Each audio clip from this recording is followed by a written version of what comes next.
മൊത്തമുണ്ടായിരിക്കട്ടെ. വൈദിക ശ്രേഷ്ഠരെ, പ്രസ്ഥാനത്തിൻ്റെ സീനിയർ അംഗങ്ങളെ, ഏറ്റവും പ്രിയപ്പെട്ട കുഞ്ഞു കൂട്ടുകാരെ, ഇന്നിവിടെ വന്ന് ഇങ്ങനെ പറയേണ്ട വരുമെന്ന് വിചാരിച്ചല്ല.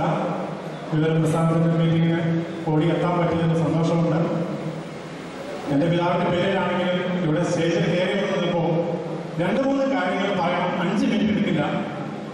ഞാൻ വന്നിരുന്ന് കുറച്ചു നേരം വേണ്ടി നോക്കിയപ്പോൾ കണ്ടൊരു കാര്യം, 20 വയസ്സിൽ താഴെയുള്ള കുട്ടികളാണ് ഇവിടെ ഇരിക്കുന്നതിൽ ഭൂരിപക്ഷം. ഒന്ന് കൈവക്കാമോ? 20 വയസ്സിൽ താഴെയുള്ളവർ അതിശക്തിയില്ലെങ്കിൽ 90% അത് തന്നെയാണ്.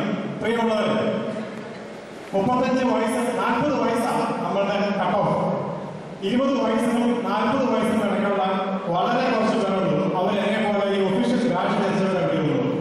പക്ഷേ നമ്മുടെ കുട്ടികൾ എവിടെയാ പോയത്?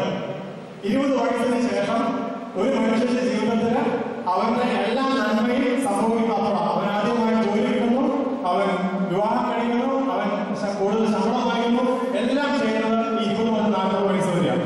ആ വയസ്സ് വരെയുള്ള നമ്മുടെ കുട്ടികൾ നമുക്ക് നഷ്ടപ്പെട്ടു പോവുക. പ്രിയമുള്ള എന്റെ കുഞ്ഞ് അനുജന്മാരോട് ഒറ്റ കാര്യം പറയാനുള്ളൂ. ഇന്ന് പരിശുദ്ധ തിരുമേനി നമ്മളോട് പറഞ്ഞ യെശയ്യാ പുസ്തകത്തിന്റെ ഒരു വാക്യം മാത്രം, 41-ാം അധ്യായം 10 മുതലുള്ള 3 വാക്യങ്ങൾ അവിടെ പറയുന്ന ഭയപ്പെടേണ്ട 13-ാമത്തെ വാക്യമായിരുന്നു. 13 എല്ലാവർക്കും പേടിയുള്ള ഒരു സംഖ്യയാണ്. പക്ഷേ ബൈബിളിൽ നോക്കിയാൽ അറിയാം, എല്ലാ അധ്യായത്തിലും ഏറ്റവും ശ്രേഷ്ഠമായ വാചകങ്ങൾ തന്നെയാണ് 13ആയിട്ട് കണ്ടിട്ടുള്ളത്. പറയുന്ന ഒറ്റ വാചകം എന്റെ ജീവിതത്തിൽ തിരുമേനി പരിചയപ്പെടുത്തി. എനിക്ക് 27 വയസ്സിലുള്ള എൻ്റെ അപ്പം മരിക്കുന്നത്. ഇന്ന് നിങ്ങളെല്ലാവരും ഓർക്കുന്നുണ്ട്, കഴിഞ്ഞ ഒരു മെയ് 4-ാം തീയതി ഒഞ്ചിയത്ത് മരിച്ച സഖാവിനെ. അതേപോലെ തന്നെ 35 വെട്ടുകൊണ്ടാണ് എൻ്റെ അപ്പൻ മരിച്ചത്. ഒരാളെ കൊല്ലണമെങ്കിൽ ഒരു വെട്ട് മതി. പക്ഷെ മൃഗീയമായി ആളെ കൊലപ്പെടുത്താൻ വേണ്ടി മാത്രമായിട്ട് ചെയ്തതാണ്. ആ വേദന അവിടെ നിൽക്കുമ്പോൾ എനിക്ക് ഫലം തന്ന ഒരൊറ്റ വാചകം, ഭയപ്പെടേണ്ട, ഭ്രമിച്ച് നോക്കേണ്ട, നിന്റെ ദൈവമായ യഹോവ എന്ന ഞാൻ നിന്റെ വലകയെ പിടിച്ച് നിന്നെ ആശ്വസിപ്പിക്കും. ഭയപ്പെടേണ്ട, ഭ്രമിച്ചു നോക്കേണ്ട, നിന്റെ ദൈവമായ യഹോവ എന്ന ഞാൻ നിന്റെ വലകയെ പിടിച്ച് നിന്നെ ആശ്വസിപ്പിക്കും. ആ ഒറ്റ പിടുത്തത്തിലാണ് ഞാൻ ജീവിക്കണം. എന്റെ മക്കൾ, അതായത് എന്റെ അനിയത്തിമാർ എല്ലാവരും പഠിക്കുകയായിരുന്നു. എനിക്ക് ജോലി കിട്ടിയിട്ടുണ്ടായിരുന്നു. ഒരുപാട് വലിയ ബാധ്യതയുണ്ടായിരുന്നു.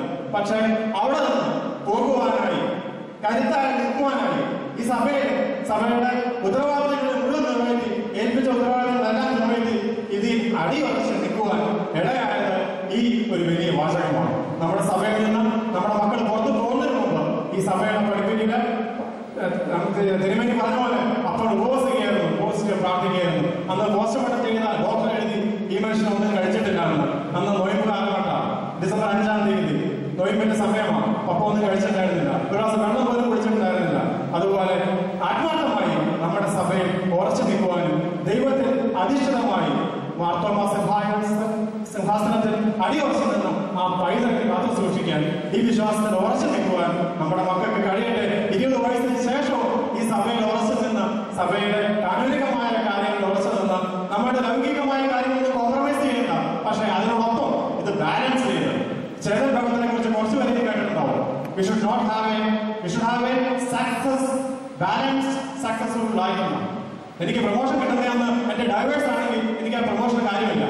അതുകൊണ്ട് ഞാൻ MBA പഠിച്ച ആളാണ്, ICICIയിലെ ജോലി ചെയ്യുന്നത്, നല്ല പ്രഷറിൽ വർക്ക് ചെയ്യുന്നതാണ്.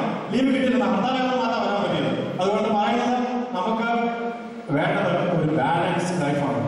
അവിടെ ജീവിതത്തിന്റെ ലൗകികമായ കാര്യങ്ങൾ വേണം, ആത്മീയമായ കാര്യങ്ങൾ വേണം. അത് വേണമെങ്കിൽ ഇവിടെ നമ്മൾ അടിയുറച്ച് നിൽക്കണം. തീർച്ചയായും ഇതിന് ഈ ക്യാമ്പുകൾ നമ്മളെ സഹായിക്കട്ടെ എന്ന് മാത്രം ആശ്വസിച്ചുകൊണ്ട്, പ്രാർത്ഥിച്ചുകൊണ്ട്, മക്കളെ, കൊച്ചു മക്കളെ, നിങ്ങൾ അടിയുറച്ച് പ്രാർത്ഥിച്ച് നിൽക്കണം. നിങ്ങളുടെ നല്ല കാര്യങ്ങളിൽ ഇത് വിട്ടുപോകരുത്.